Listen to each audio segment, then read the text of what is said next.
met it back here this morning, so I got a little bit of a late start. I had to go look at another project with the almost to the fence. The one builder that I dug the basement for and the crawl space and been doing a bunch of stuff. We got another house that a customer of his is wanting to get started. It's like an hour away in Oklahoma, so we took off early this morning, went and looked at that. Got about a 920 foot long driveway to cut in and a 4,200 square foot pad to build. So just when I was kind of contemplating about taking the dozer back, because I've got a little bit more left to do, but it almost wasn't enough to justify renting it for another month. I'm probably going to keep it for another month. I may just keep it, well, my plan is to probably just keep it forever, but I'd really thought about keeping it till the end of the year, which that'll be for like 3 months, because it's just now the last week in October. But I'm almost thinking if I do that, that'll be about $16,000, I think. 14, somewhere around there. If I do that, if I keep it that long, I feel like I might as well just do a rent to purchase. Because that'll be, I could probably match that, 15 or 16,000, put 30 down on it. That's a pretty good down payment. Like I said, I just keep finding stuff to use it. I really thought about, after I started cutting this down this morning, going and getting an electrical box. I gotta make sure I can watch. I do love the swing boom on this machine. But anyway, I'm like all over the place this morning, but I'm cutting this down between 10 to 12 inches over the whole thing, because we're just going to kind of follow that grade that it's got. I think it may be like 2 inches higher than what the existing grade is over there at the grass line by the time we get done. Some of it's got some pretty decent material, some of it's a little softer, so I'm kind of scraping down, but what was I even saying? Like I said, I'm all over the place this morning. Oh, I thought about going and getting the dozer and bringing it over here, but I got the loader here with me. I think between the 2150 and the loader, I can just push everything down, because I'm still going to try to consolidate everything to one spot.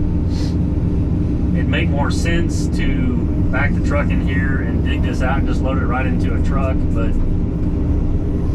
I'm trying to just maybe pick one spot in that ditch, because the neighbors are already kind of complaining about it, even though I'm going to fix all of it when I'm done. Just backing the trucks down in that one spot, and if I don't have to back them through the ditch and turn, because the nose of these dump trucks is extremely heavy. And you get somewhere where you've got to like turn those steer tires and back in, you can sink the nose of a truck or dig a hole pretty quickly. So I mean, it's a little more work, I guess, on my end, but kind of get my perimeter cut down what I want to do, and then I'll probably just jump in the loader and just start pushing at this. I mean,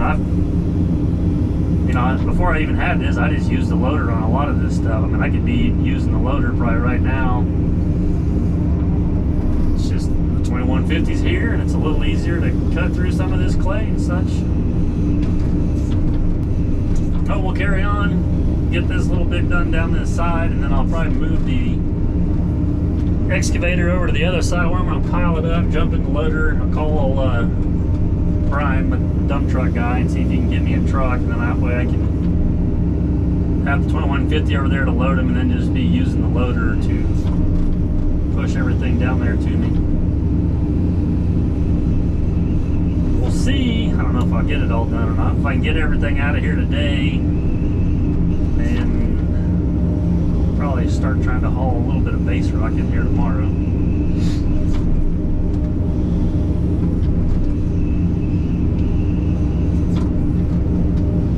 This company's also approved another estimate I gave them. It was like back in May or something, on that back hill. You can see that one tree in the background up there. That's the one that I left when I used the mulcher on the 2150. mulched all that hillside and stuff off. Now they're talking about trying to extend their parking lot in there they got, where they got more room for pipe and such. And I think we're gonna cut the hill back like 30 to 40 feet, and then instead of doing a retaining wall, we're gonna put a bunch of, I think they call it shot rock here. It's like 12 to 18 inch diameter limestone. It's bigger than riprap. But I'm gonna have to kind of grade that hillside out. It can be fairly steep with that bigger rock. You just kind of dump it on there and let it run down the bottom, and then that stops, and then that holds the rock up there. But that'll keep that hillside from eroding. But they went ahead and approved that, and they just need to have it done before December 31st. So I may not be leaving this site for a little while, so I will have to move the dozer over for that. Because we'll have about, I figured 100 to 140 loads of stuff coming out. And I want to say, what if I looked it up last night? I think it's like 14 or 1,500 yards of the riprap shot rock, and then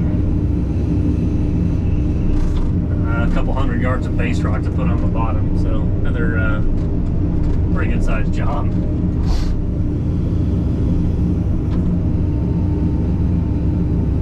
The only problem is they just tell you this stuff like right now towards the end of the year, so then scheduling can be a little bit of a headache. You kind of gotta move some stuff around. But between that job and the job I looked at this morning with the dozer on the driveway, two big drivers of me thinking to go ahead and just purchase the dozer.